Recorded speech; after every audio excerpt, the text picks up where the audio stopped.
All right, welcome everybody. We're recording already.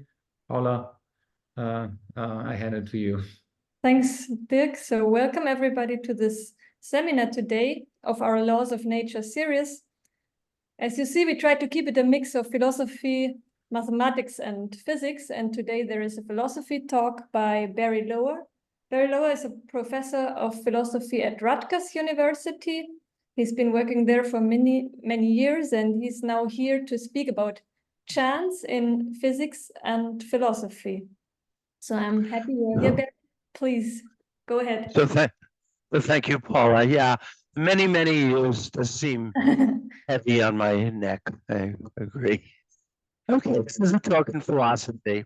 When I started writing it up, I realized I had a lot to say, probably more than could be fit into one talk. So Paula will have to stop me, or at least give me a warning so I can know what to skip at a certain point when she thinks I'm getting close to.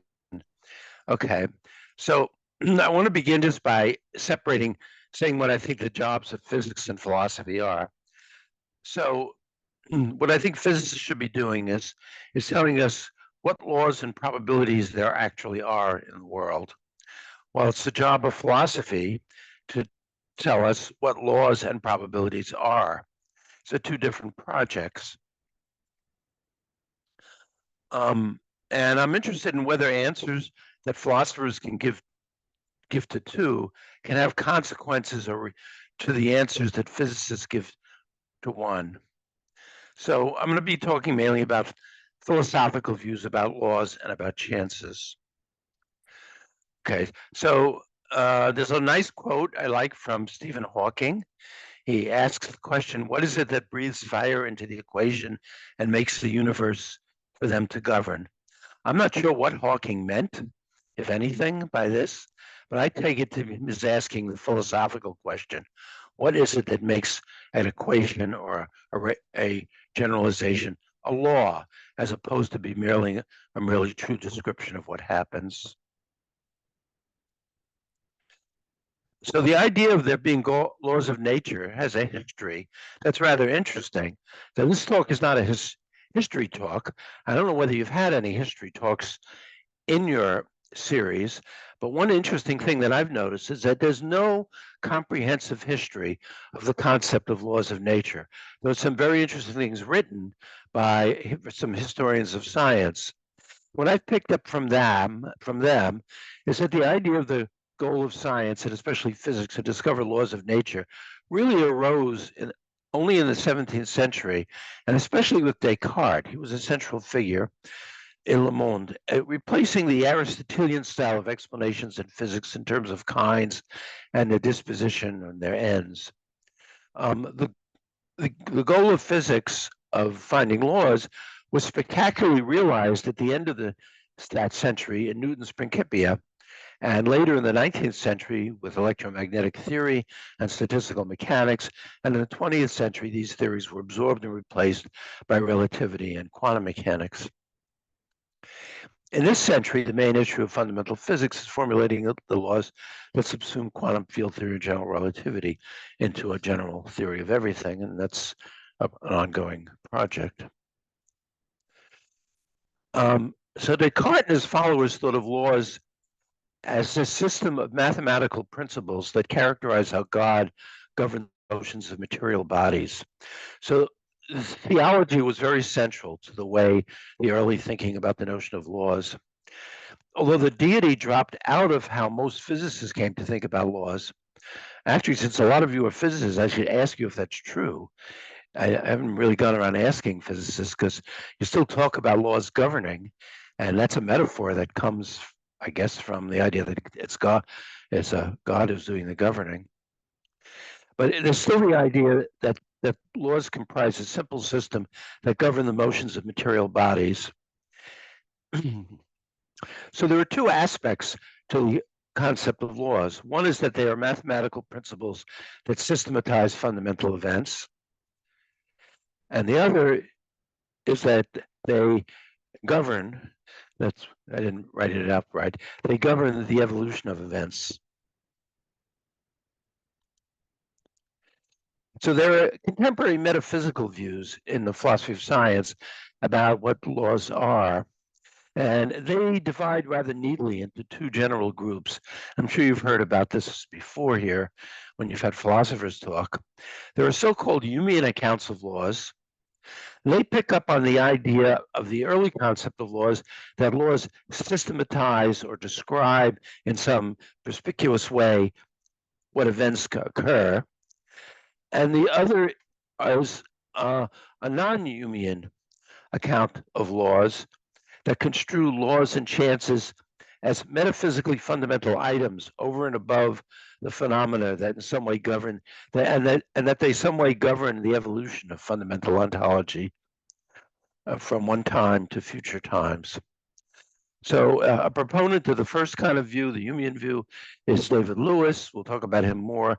A proponent of this second kind of view, you may have encountered in your series, is Tim Maudlin, but many other people have hold both of these kinds of views.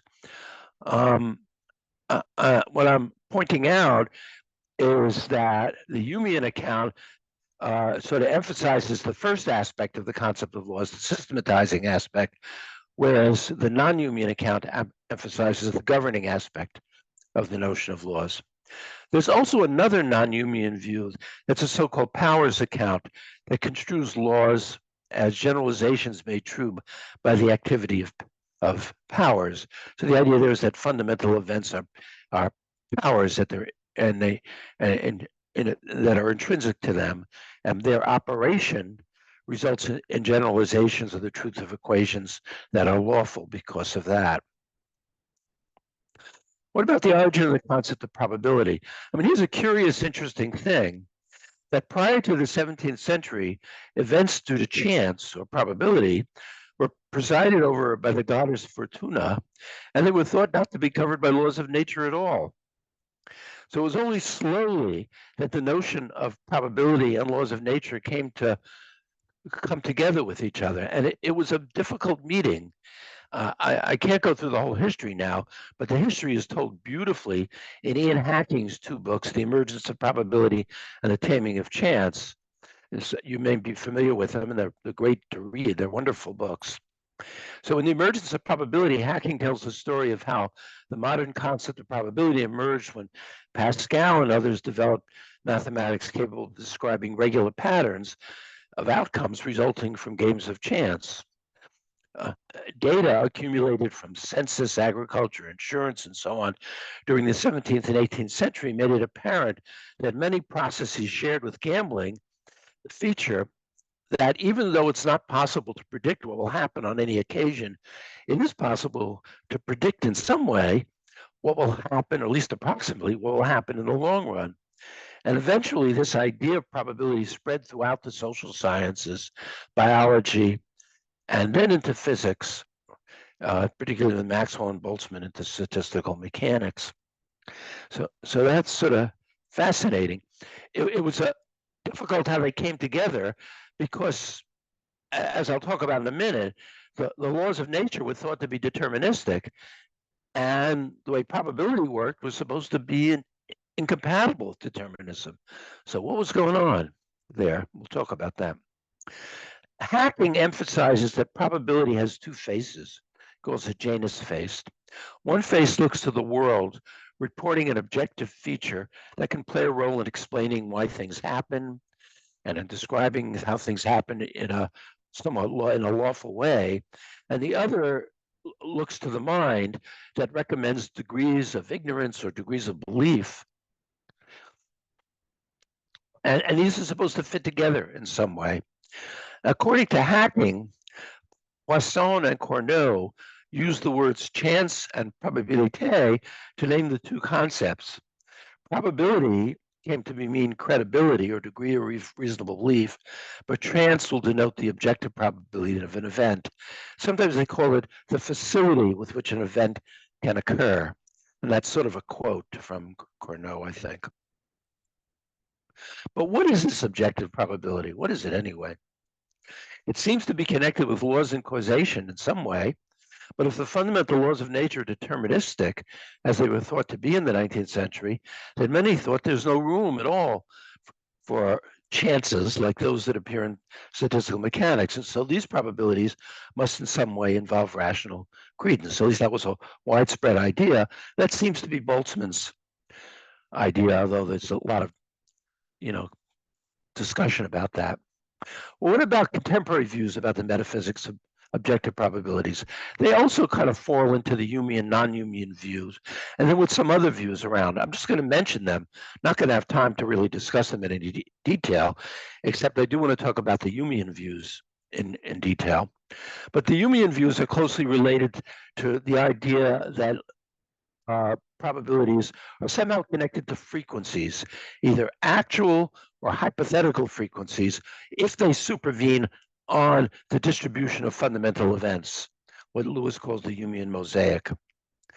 The non-Humean view, on the other hand, they are primitive elements of indeterministic laws, so they really have to involve indeterminism, and they're degrees of propensities of a system to bring about or cause another event.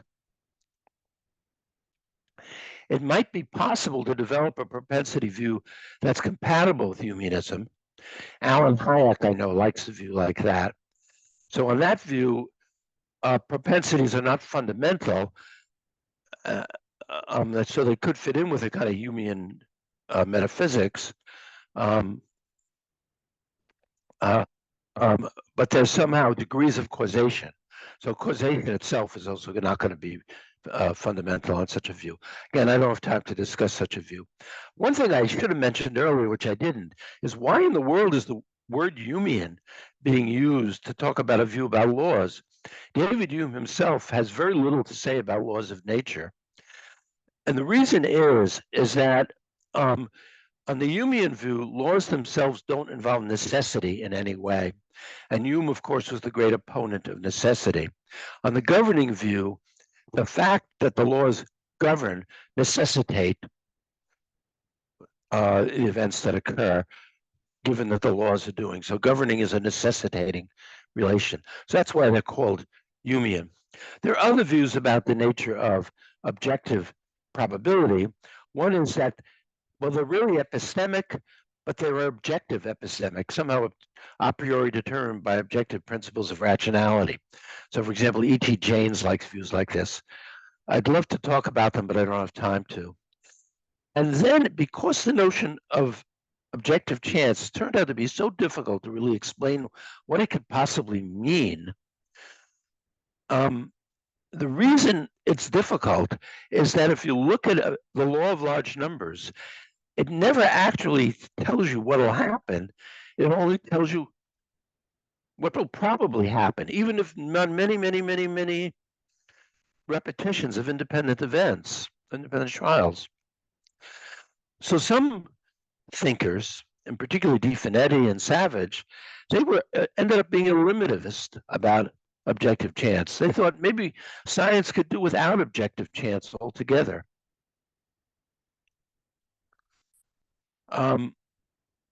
Now, the non-Humean view that there are primitive elements of indeterministic laws, it kind of got a boost with the idea that quantum mechanics had dynamical laws which are fundamentally indeterministic.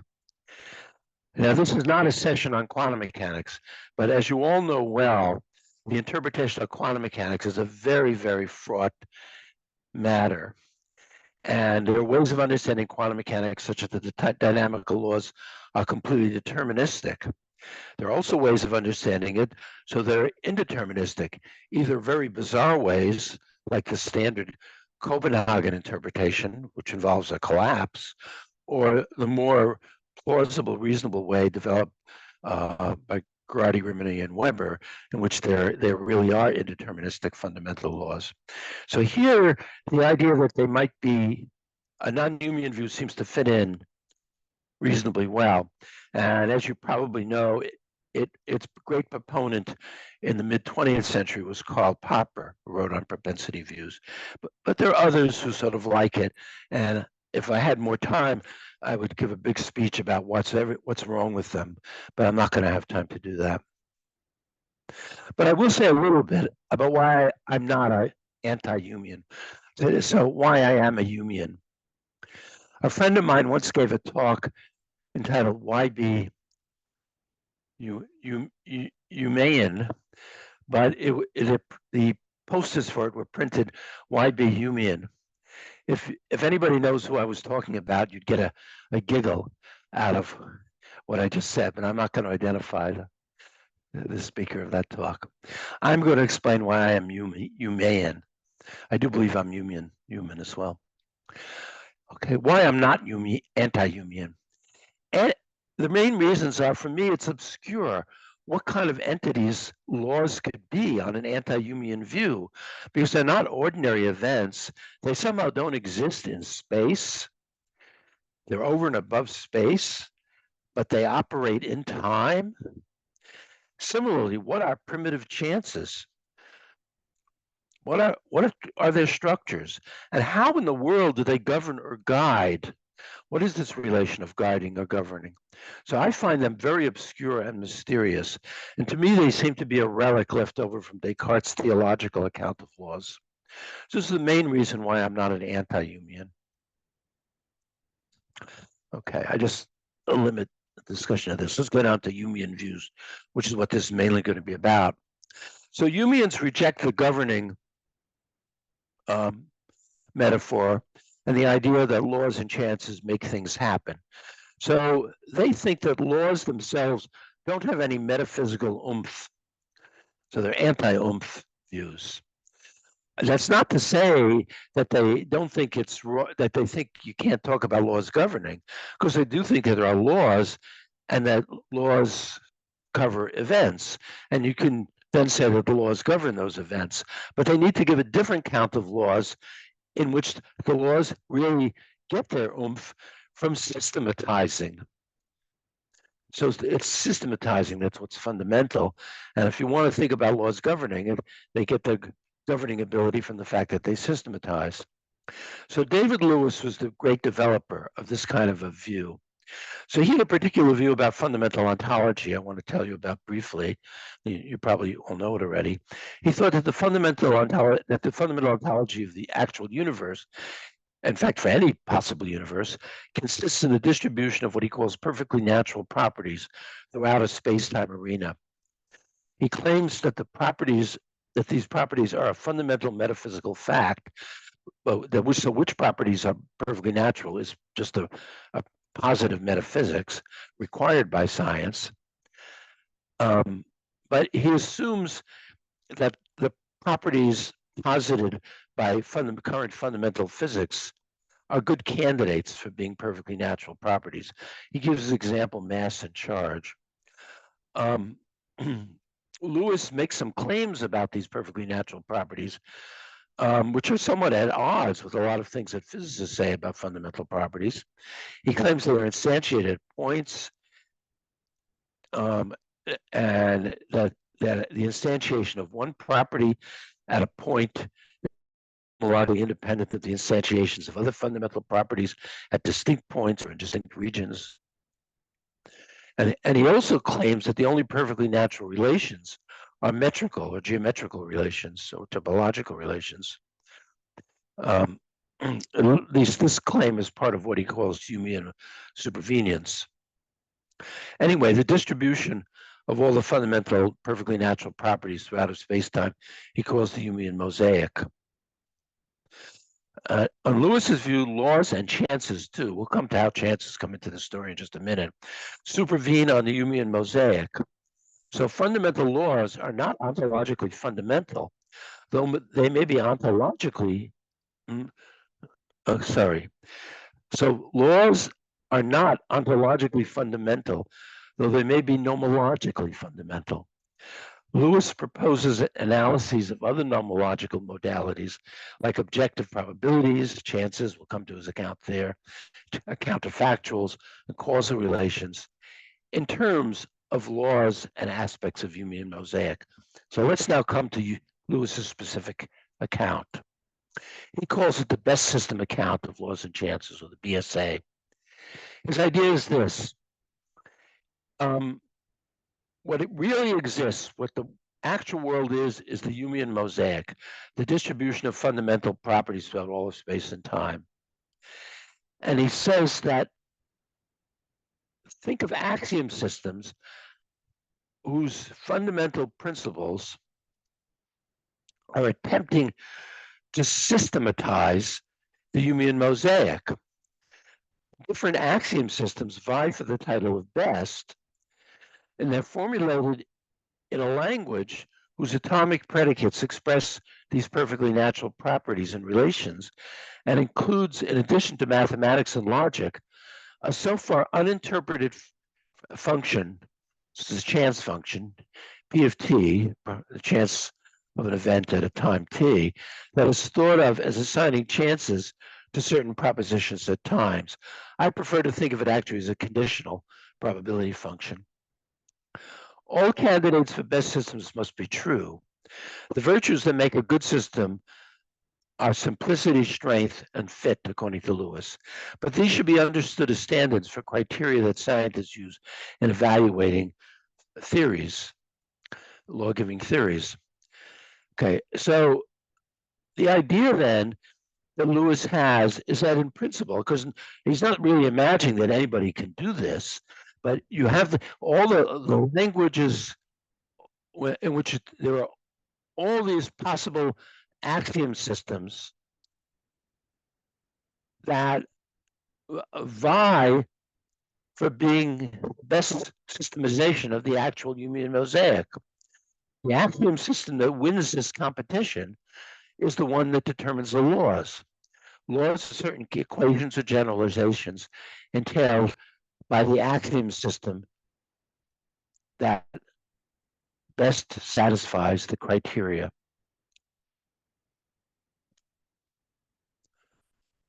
So on this view, there are no fundamental chances in nature.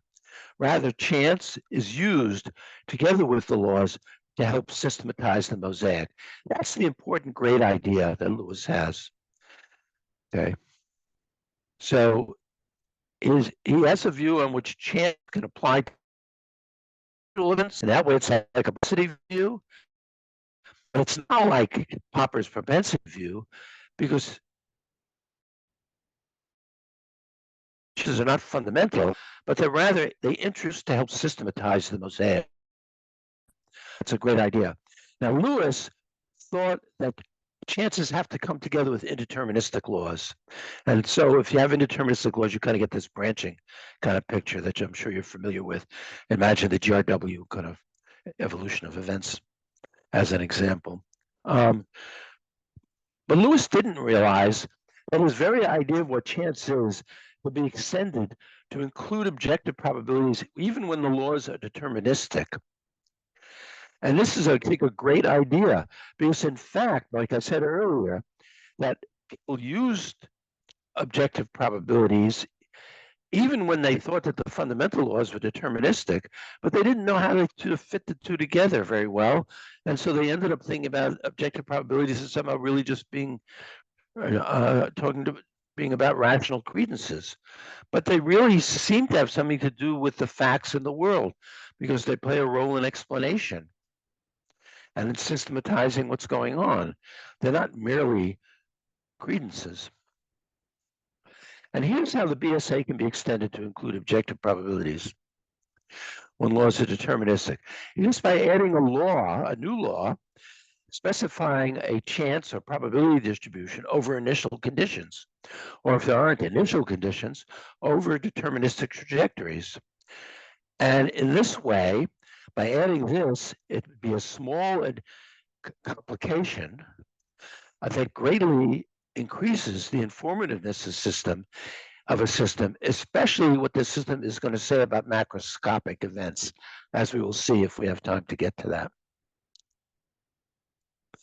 So here's how chances provide information to just make this a little bit clearer. Consider a long sequence of outcomes of coin tosses. You know, H, T, H, T, T, T. You look at it and you say, it looks, what people like to say, random. That means, you know, if it goes on infinitely, there's no algorithm that's going to characterize the long sequence. It's not computation, not computable. A very informative description of the sequence is specifying each outcome would be enormously complicated. A simple description, for example, approximately half heads and half T's action would be any big subsequence would be much less informative. But the description outcomes, these are the outcomes of independent trials with probabilities of H being 0.5 is simple and much more informative. Okay, and if it's part of the best system that's describing such a sequence, then in that sequence, the probability of H, I don't know what I wrote here. Wrote here is a little bit crazy. I should write probably just H is 0.5. Okay, you can, this is how determinism and objective probability can fit together. So deterministic dynamical laws and objective probabilities laws can coexist because they provide different information about the universe. The deterministic dynamical laws provide information of the sort, given that the entire state of the universe or of an isolated subsystem is such and such and such and such, the entire fundamental state, here's what the fundamental state is going to be later or earlier. That's a way of providing information. But here's another way of providing information about the universe. You could say something like, given a description, even a partial description of the state of a system at a time, here's what the probability of future partial descriptions are, because that will be entailed by the probabilities over all the fundamental trajectories. So that's very cool, I think, how Lewis's account extends both the chances of advances here. So knowing that the chance of a coin landing heads is 0.5 doesn't literally tell one whether or not it will land heads on any toss, or even assuming independence that 1,000 tosses will result in 500 heads. That's because of what I said earlier about the law of large numbers. But according to Lewis, what it does tell you is what your rational credence in its landing heads on a particular toss should be. It should be 0.5. And its landing heads, 500 heads and 1,000 successive tosses, should be just about 1. This is what Lewis calls the principal principle. It is because chances inform in this way that he says, and this is a quote from Lewis, I can see dimly but well enough how knowledge of frequencies and symmetries and best systems could constrain rational credence. Because it's a big puzzle how, if you think of chance being something objective, one face of probability, why it can constrain or tell you anything about the other face, what your degrees of belief should be. People have attempted to make this connection, often by appealing to the principle of indifference at some point when they talk about frequencies. Okay, and maybe that has to come into the story in some way ultimately. But I think you can see how on Lewis's account of what objective chance is, why it has something to do with what your degrees of belief should be and what will happen.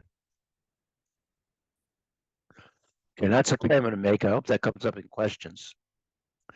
So on the best system account, the laws specifying system is along the lines of what Steven Weinberg and other people have called a final theory, with the provisos that it's according to Lewis, it's formulated in the language of perfectly natural properties, and that it's really true. Lewis proposes that the good-making features of the law-specifying system are simplicity, informativeness, and what he calls fits. What he calls fit. Now, I didn't say earlier what fit is. Fit is a measure of how well the probability laws describe the Humean mosaic.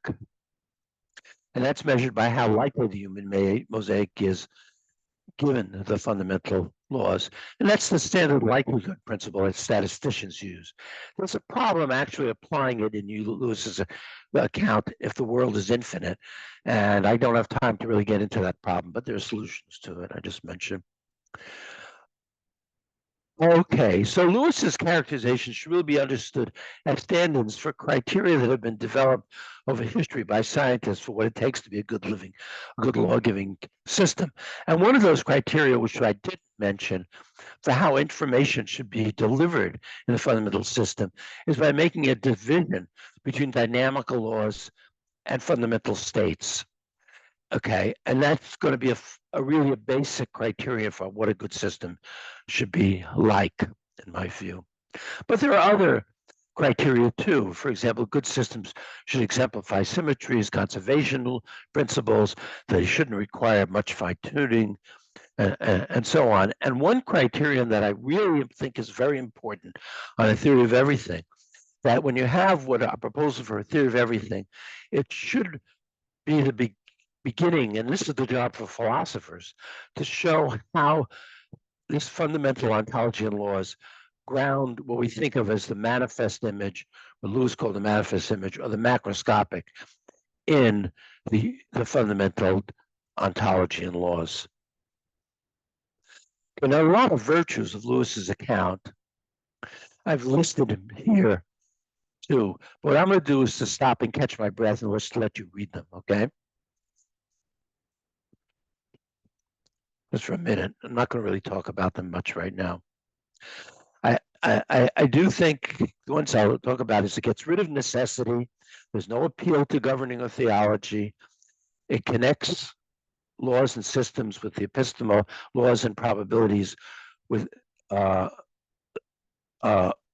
systems and epistemological criteria for evaluating fundamental laws that scientists actually use. And it provides an account of objective probabilities that both occur in indeterministic laws like quantum mechanics and in statistical mechanics. Okay. Maybe I'll have time to talk about the last one at the end. Now, there are a lot of problems that critics of Lewis's account have brought up, and we can talk about them in the question period if any of you are anti-Humeans. Maybe I've persuaded everybody here of physicists to now give a pledge to Humeanism, but probably not. And so if there are some anti-Humean critics, here's a list of what the usual objections to Lewis's account are. Now, the first three, I think, can be replied to. I have a book coming out in July with Oxford called What Breathes Fire in the Equations. I took the quote from Hawking because, to my amazement, nobody else had used it before as a book title. And I answer all these objections, I think, pretty well, but then we can discuss them. But I'm not going to go further into them. But one problem I have with Lewis's account that I want to spend the last minutes talking about is that it depends on his metaphysical posit of perfectly natural properties. I don't like that because I'm very much in favor of the idea that if you're going to do the metaphysics of science, it should be a naturalized metaphysics. You should stick as closely to science and as closely to physics as possible. Now, I don't think that metaphysics and physics are the same things. After all, metaphysics comes after or before, or anyway, I guess comes after physics in Aristotle's books. Here's how I think about metaphysics. I think that physics is a practice that has turned out to be incredibly successful. It's not without its bumps and problems. And maybe in the end, maybe 1,000 years from now, people will look back and say, you know, people thought that Descartes' dreams of a fundamental theory of everything would be a dream that's fulfilled. They were given these sort of tempting intimations of this with Descartes and Einstein and who knows who else. But actually, it collapsed ultimately. And it turns out, as Nancy Cartwright suggests at one point, that maybe science will devolve into there being no fundamental physics, but in just a whole bunch of little sub parts in which there are, you know, sort of regularities that are found in various regions of parts of biology and parts of geology and parts of meteorology and so on. Maybe that's what it'll look like 1,000 years from now, but I don't think so. I think physics looks like it's pretty successful. So I think what the job of metaphysics is to say what it is that the world must be like or could be like, such that physics turns out to be a successful enterprise. I think Lewis thought that the world had to have these perfectly natural properties in it. I kind of agree with that, but I don't think perfectly natural properties should themselves be a posit of metaphysics. I think that they themselves should come from physics itself. So I'm going to replace Lewis's account of what perfectly natural properties are with a different account. So why is Lewis's account, why does he require perfectly natural properties? I didn't say this earlier, but I should say it now. He thinks he needs a preferred language in which to formulate candidates for what the best system is to evaluate laws of physics. If he didn't have a restriction on what the languages are, then you could formulate a theory that's highly informative and very simple, but it would not be a good scientific theory at all. His example is everything is F, where F is a predicate true of an individual, just in case that individual exists at the actual world and only at the actual world. Now, this theory is very informative because it's true only at the actual world. It's also very simple, but it excludes all possible worlds but the actual world, so it's maximally informative. It's really simple. And it has the horrible consequence that every truth is a law. It's terrible. So to avoid this, Lewis needs to have a preferred language in which candidates for best system is formulated. And so he suggests that the preferred language is one whose simple predicates refer only to what he calls these perfectly natural properties, which are given by metaphysics. And he says, quite reasonably, that fx does not refer to a perfectly natural property. But there are problems with the way Lewis thinks about perfectly natural properties. One of these was brought up early on by Bas van Fraassen. So van Fraassen pointed out that in Lewis's account, it's at least conceivable that a theory is invented by, Steven Weinberg or you guys or whoever that meets all the requirements that physicists place on fundamental physics and on fundamental theory. So it looks like it's a theory of everything. What is that?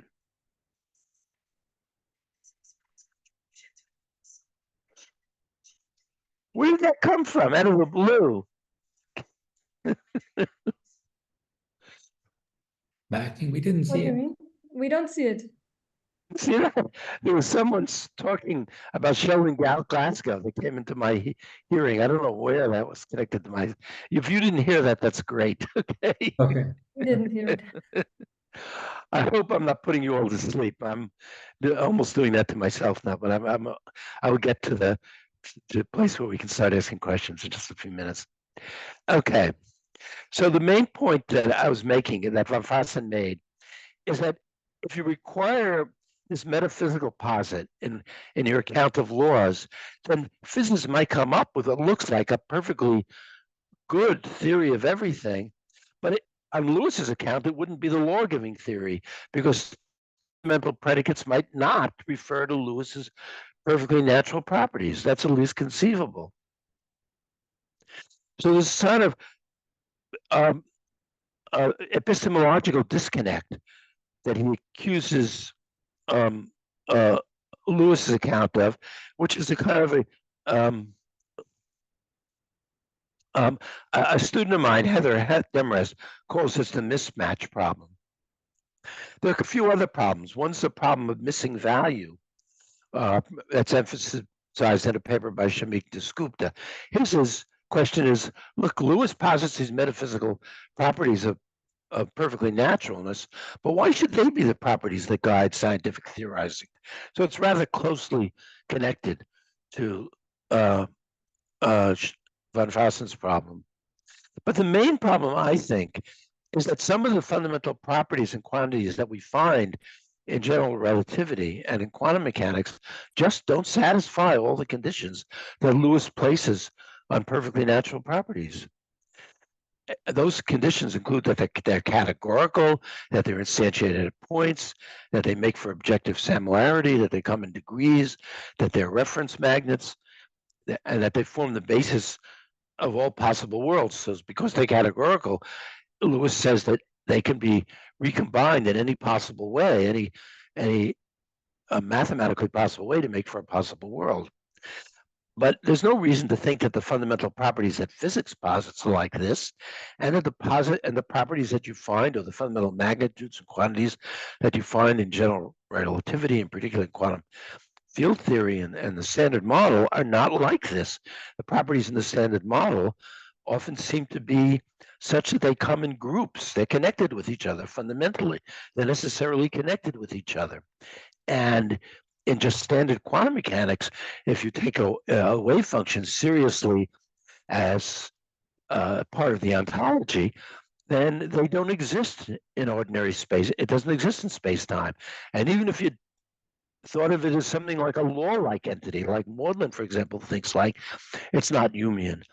So it doesn't fit very well into standard physics. Okay, so there are two different ways of thinking about natural properties.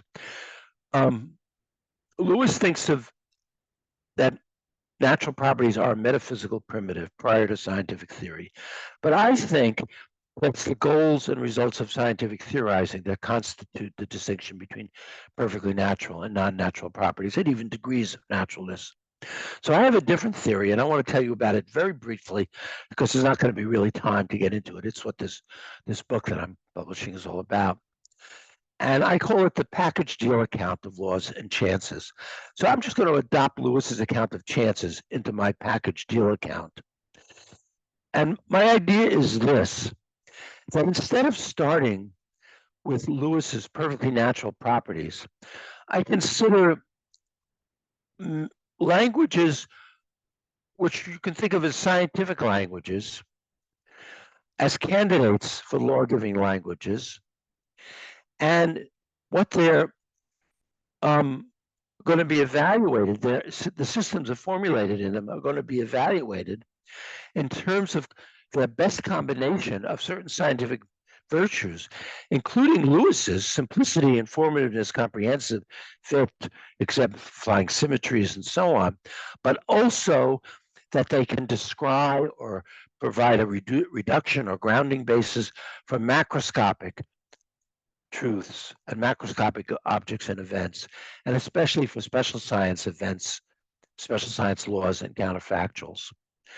Okay, that's going to be really important. Okay. So the package deal account of natural properties avoids problems with Lewis's perfectly natural properties because it makes perfectly natural, that makes the basis what the laws are going to systematize ultimately depend on the distribution of properties that are specified by science, not given by metaphysics. So in the package deal account, the set of perfectly natural properties is a fundamental set of properties determined by scientific criteria, including the goal of accounting for macroscopic facts expressed in the language with which science begins. Macroscopic concepts and properties are conceptually and epistemologically, but not metaphysically fundamental. They're conceptually and epistemologically fundamental because that's where science begins. So that's how scientists think in terms of, and then they want to give explanations of macroscopic phenomena. And in the course of explaining macroscopic phenomena, more fundamental and microscopic entities and properties are introduced, and more fundamental ones, and so on, as a supervenient space for the macroscopic. Okay, and what the idea is that good systematization systematizes the whole bunch of these. So this just gets rid of the problem with Lewis's terrible existent fx predicate. That's not going to be a law-giving system. Okay, obviously. Okay, so the idea is that instead of basing law-giving systems on Lewis's metaphysically given perfectly natural properties, in some sense they're based on the properties with which science begins, but not as being metaphysically fundamental, but as being conceptually and epistemologically fundamental. You can think of this as what I'm doing is taking Quine's epistemology of science and asking what would a metaphysics of laws be like if you followed Quine's epistemology of science, of thinking of science as a network, beginning from within, from the macroscopic description of the world, and then working to figure out a system which systematizes the fundamental together with everything else. Okay, so I think of the package deal account as resulting from Quining Lewis's BSA. So I think that's a nice little way of thinking about it. Now, I'm almost out of time, so I'm not going to really talk about this very much more.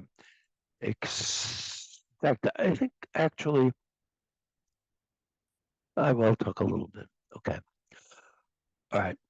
One thing that I really like is that it's possible to take statistical mechanics and this account of probability and use it to develop a framework for what you might think of as a theory of everything. So David Albert and I call the framework the mentaculus for reasons I won't go into right now. But it consists of whatever the dynamical laws that fundamental physicists come up that describe fundamental ontology, and also whatever the grounding or connecting principles that's going to explain how macroscopic and other ontology fit in with the fundamental ontology, but also a law that specifies the universe's macro state at an early, what's called an early time, soon after the Big Bang. And the important feature for our purposes is that in agreement with contemporary cosmology, this early macro state is one whose entropy is very small, and a uniform, or basically the statistical mechanical objective probability distribution over all the possible microstates at this early time. Now, this results in what I like to think of as a probability map of the universe. That's where the term mentaculus, in fact, comes from. Because, as I think I mentioned really earlier, that if you have probabilities over all possible microstates, as the mentaculus gives, whether the dynamics are indeterministic or deterministic, then you get conditional probabilities for all probabilities of B given A, where B and A are any propositions that are made true in some set of physically possible worlds or physically possible, nomologically possible trajectories. So you get all these conditional probabilities, probability of B given A's, and that's a probability of the universe. So it'll give a probability of, I don't know, there being a snowstorm in Munich sometime in December of 2024, given the current state, the current macro state of the Earth and meteorological state of the universe, of the Earth now. Okay, now nobody can really figure this out, but we can figure out our sort of partial ones. We can figure out the probability of the coin landing heads, given the macro state that describes how it's flipped, where it's flipped, the weather conditions and gravitational conditions, so on, when it's flipped and so on. And we know that that probability is going to turn out to be a half. So I think that probability just derives from a statistical mechanical probability. So really demonstrating that is going to take a lot of work. not work I can engage in now. So that's the probability map of the universe. And I'm almost done. This is a picture. So just like the branching picture of the microstates, the mentaculus gives a branching picture, a kind of indeterministic evolution of the macro characterization of the universe. Okay, now this term macro is sort of vague. So exactly how it's specified will result in different pictures here. But if we limit ourselves to thermodynamic descriptions of regions of the universe, we'll get sort of a picture that looks like this. Okay, now there are some really fundamental questions that arise about this, and this is going to be the end. So what is the account of laws and probabilities that best fits this mentaculus? And in particular, what is the status of the past hypothesis? Why is it called a law? And why should anybody take this seriously as the framework for a fundamental theory of the world? And how in the world is it going to account for things like times arrows and counterfactual, causation, specialized laws, and so on? Well, I think there are answers to all these questions. I'm just going to tell you the answers now, and then I'm going to end. The answer to the first question is what this talk has mainly been about. That Lewis's best system account of laws and chances, and even better, the package deal account, because it gets rid of perfectly natural properties and sort of helps to naturalize metaphysics, bringing it closer to physics. It provides the best accounts of what laws and chances are that fit into the mentaculus. And in particular, it explains why we're calling the low entropy of the early universe a law. And since it's the component of the best systematization of the world, since it provides a lot of additional information about the world. And also, it plays the role of a law in counterfactuals. Now, in fact, this mentaculus can account for times arrows, why we can influence the macro future but not the past, why we can have much more information about the past than the future. And a lot of the work of doing that has been done in David Albert's book, Time and Chance. But of course, there's a lot of controversy and details involving that. And also it can account for the temporal asymmetry of counterfactuals and causation. That's been mainly what I've been working on. I have some papers about that. And so I think in order to see why you should all be taken seriously, you should just read books by David Albert and by me. And with that advertisement, I'll bring my talk to an end. So thanks for bearing through all of this. It's mainly the first part we should talk about. Thank you. Thank you, If you're awake, that's the end. Yeah, well, that was perfect in time. Thank you. Have to interrupt. Thanks. So let's open it up for questions. We have about 10 or 15 minutes for that. Maybe if there is nobody yet, I can ask the first question. Okay, go ahead. I lost my screen. Barry, so you were talking about the probability map of the universe. Right. So what do you think about the problem that we don't have anything like a probability measure for a gravitating system? Like there is well, the measure is non-normalizable and you cannot really make probability assertions in that case. So how would that figure in is it a problem for you? Yes.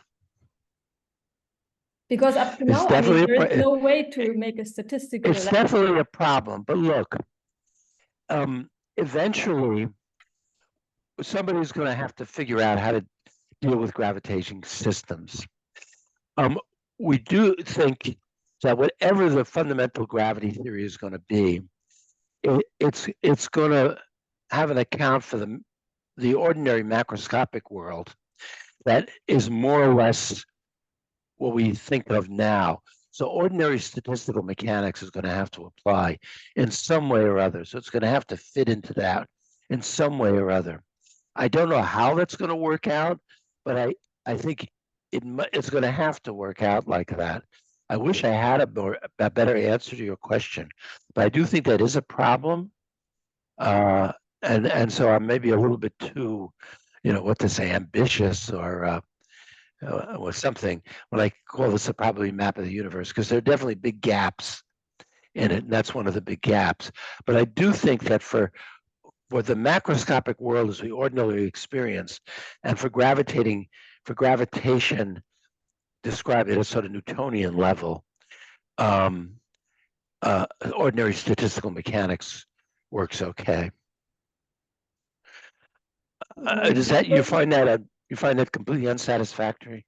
Well, I mean, as I have been working on these measures for gravitating systems so long, I mean, it seems to be very hard to find some measure to work with at all. So I think there is definitely a problem here. Yes, so I'm aware of that, but how do you think it's going to ultimately fit in with a theory that describes the macroscopic universe? Well, as far as it is, I mean, we don't have a measure that is normalizable, so we cannot really make a statistical analysis of the universe. But I mean, of course, one would hope to have such a measure at some point. But we do have the ordinary statistical mechanical distribution over what we think is approximately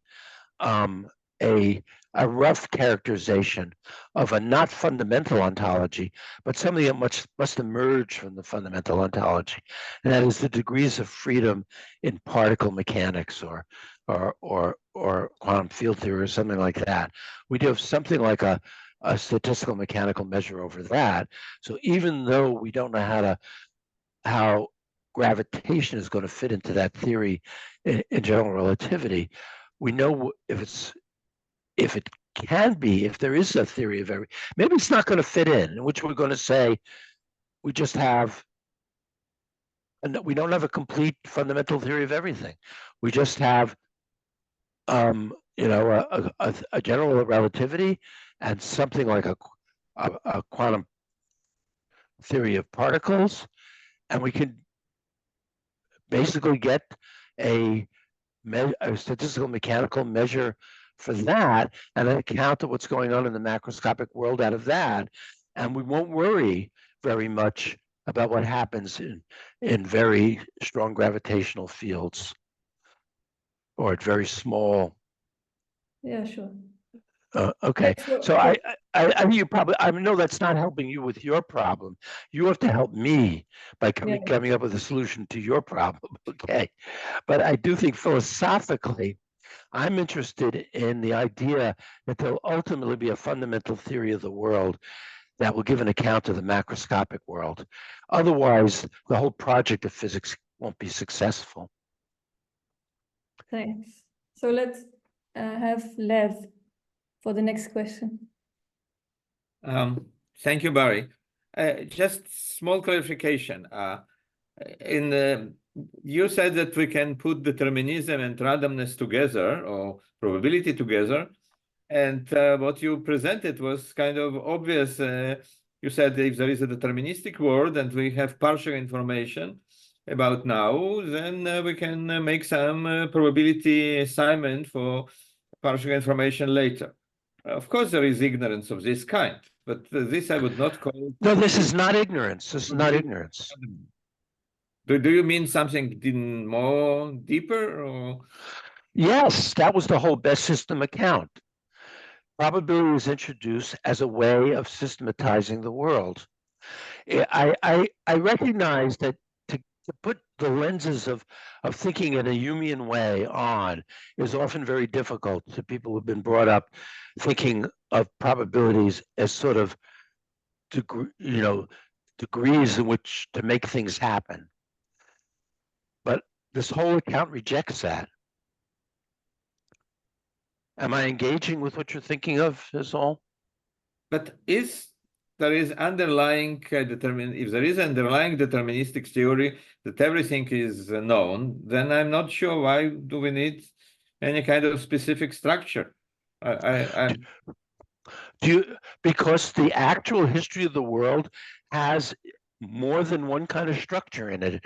It has deterministic structure, which is specified by the deterministic laws, and it has other structure, which is specified by the probabilistic laws.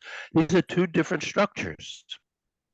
But if I know the whole deterministic story, can I deduce the probabilistic story? It seems I can. Of course. So then there is no other structure. There is only one, and there are some properties. Wait a second. Wait a second. Do you know the deterministic state of the universe? Did you know the whole state of the universe? I myself not, but in Who if does? I use Is the it- theory, Wait. the theory has this everything. The whole structure is determined. It's robust. It has no any chancy phenomena. Then I would like to have this universe. That's not right.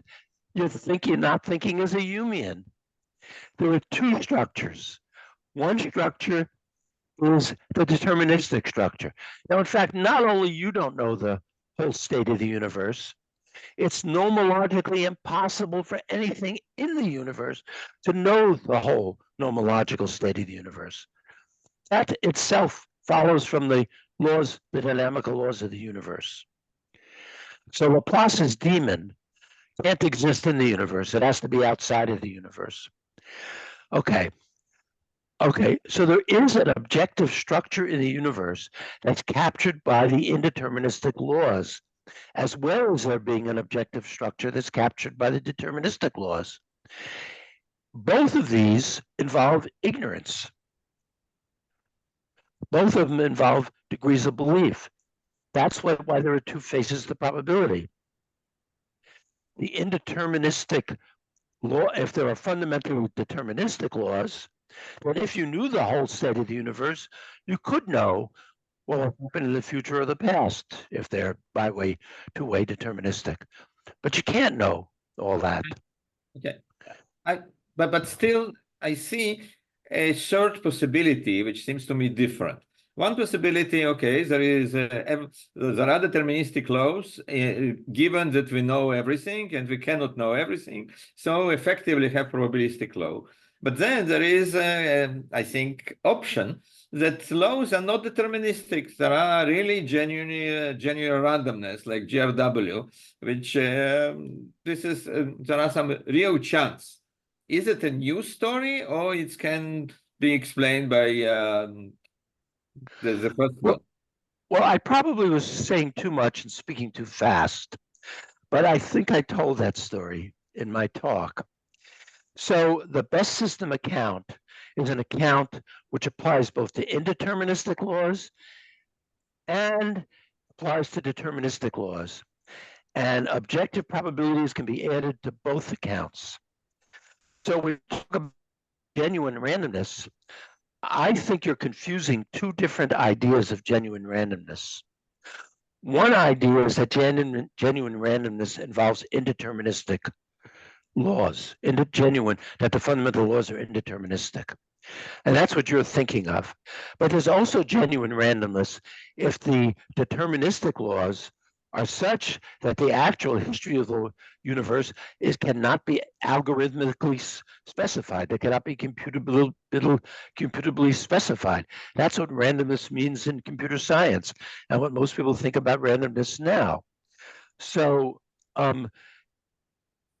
if in fact our world is such that there's no way to compute what the future state is on the basis of the present state, and of course there's not, because for many reasons, but it takes an infinite amount of information to specify the current state of the universe, fundamental state of the universe. Okay, that's one way in which there can be objective randomness in the universe. Another way is for the fundamental laws to be indeterministic. But these are two different ways. The best system account captures both of them together. It can deal with both of them, but probably, I don't know, the word is wrong. But is it possible that nature should be both, or the nature should be one of them? Might be one of them. Yeah, it might be. It might be that the fundamental quantum mechanics is like in the GRW theory. I think I've lost my picture of everybody. There are so many different words, credence, whatever. So I think one should put different names for these two situations. I think the first one I will call determinism and the second not. And you want to say, okay, both are kind of have randomness inside. I think. Yes, I do want to say that both can have, or they don't have to, but both can have randomness. But I think randomness can be, it's randomness that has two different meanings. You, by you mean by randomness, events that are produced by indeterministic laws.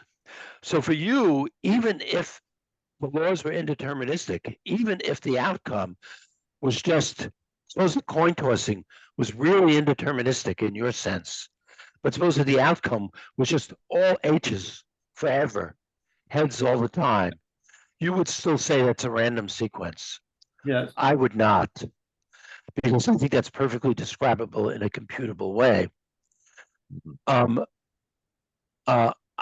will agree with you and use the word random sub one to mean the outcome of a chancy process.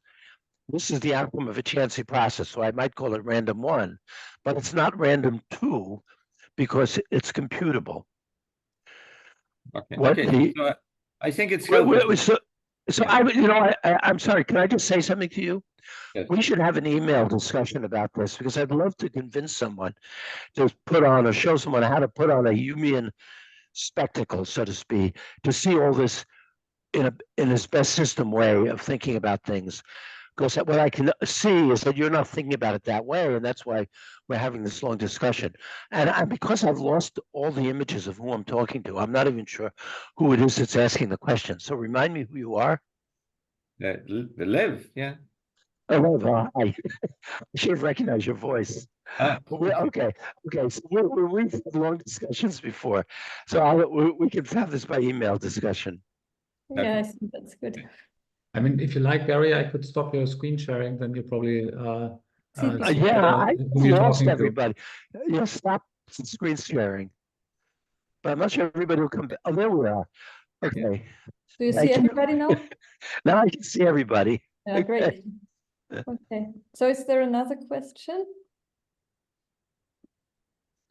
So Dirk? So Barry, I would have a very general question, because you started out your talk by saying, or at least I understood it this way, that metaphysics somehow has as its job, or as part of its job, to describe why physics can even be so successful as they have proven to be, let's say, in the past 2000 years. Right. I mean, I'm not really opposed to the human view. I like several aspects about it, but I mean, asking this question somehow would help categorize the following thing for me. So, in which, well, what is the mechanism in let's say in a human universe that could provide some evidence that we might eventually tell successful stories by systematizing either by probabilities or by deterministic laws the mosaic or the regularities in the mosaic that we see. Is there any mechanism built into this human view that would somehow give a good feeling, somehow a good armchair metaphysical feeling somehow, why in a human view the story can eventually be really successful? Dirk, that's a great question, I think. My answer is there is no mechanism other than a supposed theological mechanism. And I don't accept that either. So I think that I have to agree with Einstein. I think this is Einstein's view, that if you're going to be a physicist, you just have to have faith that the universe is systematizable. I think adding non-Humean laws that govern the universe may give you a good feeling until you ask the question, how do they do their work? Adding God might give you a good feeling until you ask the question, how does he do his work? So I don't think there's any answer to the question you asked. Okay. So I don't think that there could be an answer within physics to why physics is successful. What there can be is just that it's so far seen to be successful, and we can have faith that there is a possibility to systematize, and we can explain why it is that in terms of physics, why it makes sense to systematize chemistry. So you can give an explanation of why chemistry might be successful in terms of physics, or why biology might be successful in terms of parts of chemistry, and so on. But ultimately, you run out, and all you can have is faith. Yeah, That is really the Humean view. yeah, and I could also agree with it, but what I meant was maybe a bit more on the human side. Like, let's say we have a human and someone who has a different account of the universe. So usually the other people put something there by hand, by saying there is a law, and that law drives whatever the objects that are in the universe in a certain way, and this is the way it is. So as far as I understood the human view, one starts with a lot less. One starts basically with That's right. there is, That's right. right? There is stuff, and the stuff somehow has regularities, and somehow we are able, sometimes more, sometimes less successful, to systematize the regularities and put them in our equations and so on and so forth. And my question was more going to this, by not putting by hand something in metaphysics that somehow drives the success story, by just saying there's a law and this law is discoverable and so on and so forth. But in the human view, it's a bit more by chance. The universe is such by chance, or not by chance. I wouldn't say by chance. Yeah, no, it's at all. right word. Chance can only be and the human view, chance can only be within the universe. Okay.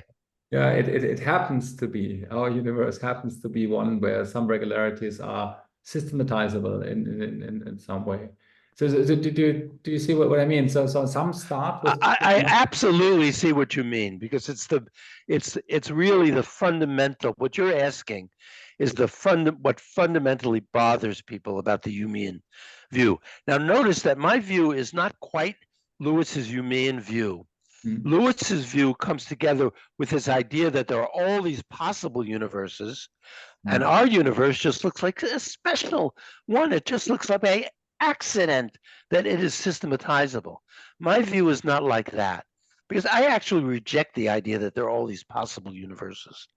What I think is there is our universe, and it is systematizable, and we can figure out the best way of systematizing it by finding fundamental properties that best systematize the macroscopic world that we start with.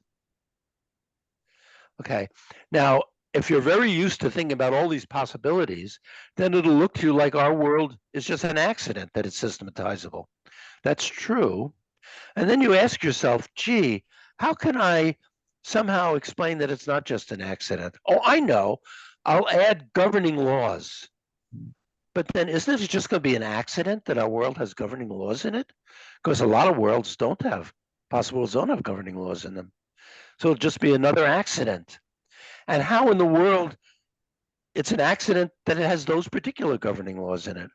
And how do they do their governing? So I think what you've done is sort of add something which doesn't really help you out, except for a moment.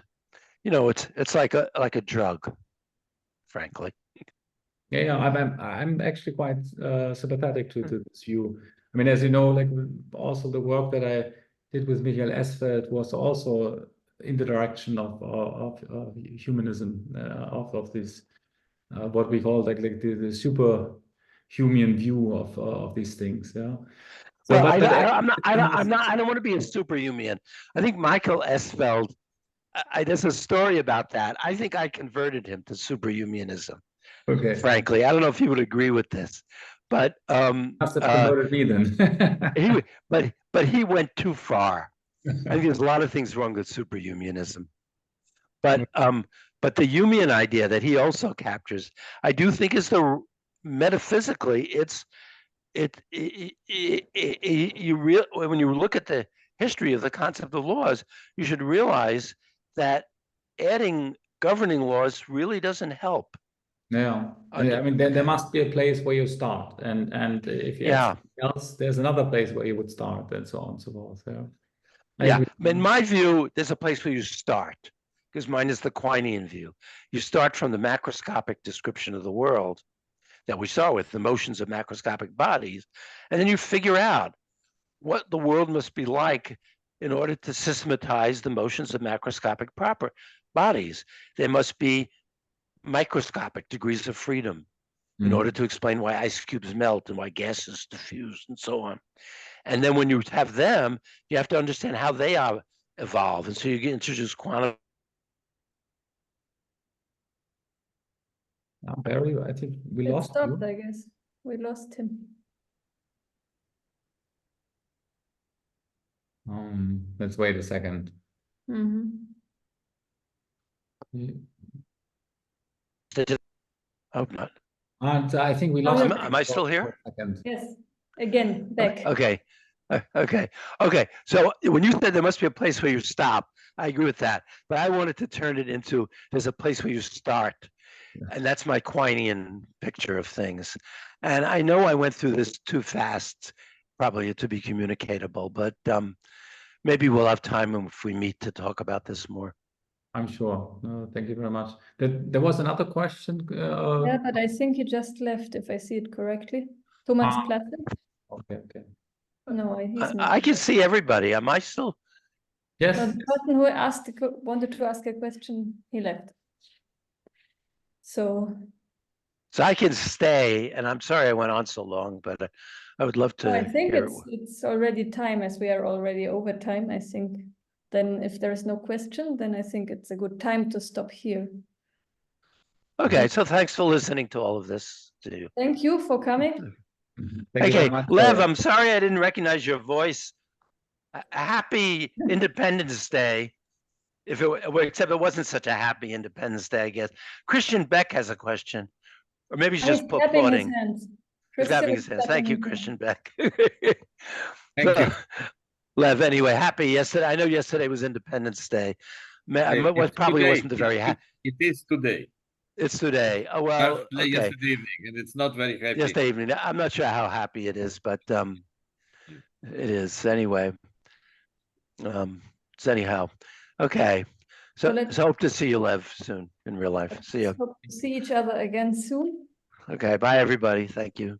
Yeah. Bye, everybody. Bye. Bye. Thank you. Bye-bye. Bye. Bye, Angelo. I'll talk to you in Trieste. Bye. Sure, Barry. Bye-bye. Yes. And hopefully see you soon. Bye-bye.